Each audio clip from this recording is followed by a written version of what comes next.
যে বাংলাদেশ আমরা 1971 সালে স্বাধীনতা যুদ্ধ করেছিলাম, সেই সময়ের যে অসাধারণ একটা ভ্রাতৃত্ব ঐক্য নিয়ে আমরা যুদ্ধ করেছিলাম স্বাধীনতার জন্য, সেই বোধ, সেই চেতনা, সেই ঐক্যকে যেন আমরা অটুট রাখতে পারি। আজকে কোনো শক্তি যেন আমাদেরকে বিভক্ত করতে না পারে। বলতে সংখ্যালঘু বলতে বাংলাদেশে কিছু নেই, এখানে সবাই বাংলাদেশি। নিঃসন্দেহে কথা বলা যেতে পারে যে খ্রিস্টান ধর্মের মানুষেরা অত্যন্ত ভালো মানুষ এবং তারা মানুষের জন্য, মানুষের কল্যাণের জন্য তারা অনেক কাজ করে। প্রমাণ দেওয়ার প্রয়োজন নেই, আপনারা ঢাকাতেই দেখছেন এখানে সবচেয়ে ভালো যে কয়েকটা স্কুল আছে, সে কয়েকটি স্কুল কিন্তু পরিচালনা করেন এই খ্রিস্টীয় ধর্মের নেতারা বা মানুষেরা। এবং আমার সৌভাগ্য যে আমার দুই মেয়েই হরিক্রস স্কুলে পড়াশোনা করেছে। এটা আমাদের দেশে ওই স্কুল থেকে যে শিক্ষাটা তারা নিয়ে এসেছে, পরবর্তী জীবনে তাদের সেই শিক্ষাটা অনেক বেশি কাজ করে। ধর্ম দিয়ে কখনো বিভাজন করা উচিত নয়। আমাদের কাছে ধর্ম হচ্ছে আমার কাছে আমাকে একজন ভালো মানুষ হওয়ার জন্য ধর্ম আমাকে আপনার শিক্ষা দেয়।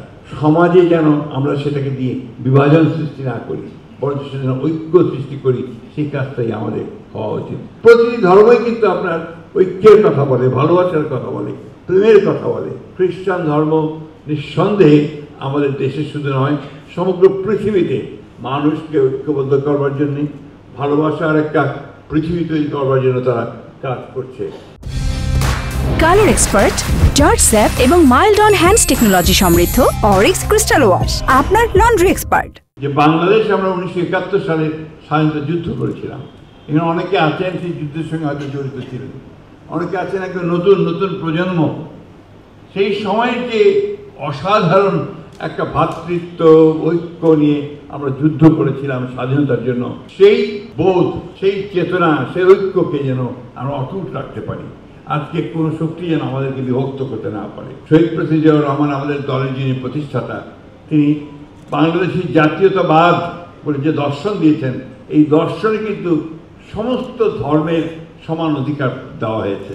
শুধু তাই নয়, বলা হয়েছে ধর্মীয় মূল্যবোধকে শ্রদ্ধা নিবেদন করতে হবে।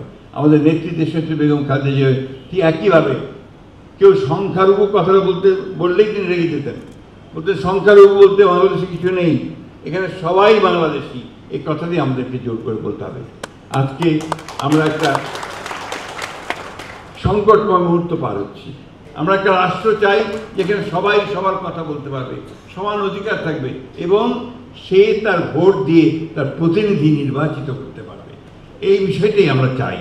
আজকে সেই সুযোগ এসেছে, আমরা আশা করব যে আমরা সবাই মিলে আমরা সেই সুযোগের সদ্ব্যবহার করে আমরা সত্যিকার অর্থে একটা ঐক্যবদ্ধ গণতান্ত্রিক বাংলাদেশ আমরা তৈরি করতে সক্ষম হব। বিভাজন নয়, ঐক্য, প্রতিশোধ নয়, ভালোবাসা দিয়ে আমরা দেশটাকে তৈরি করব। ধন্যবাদ।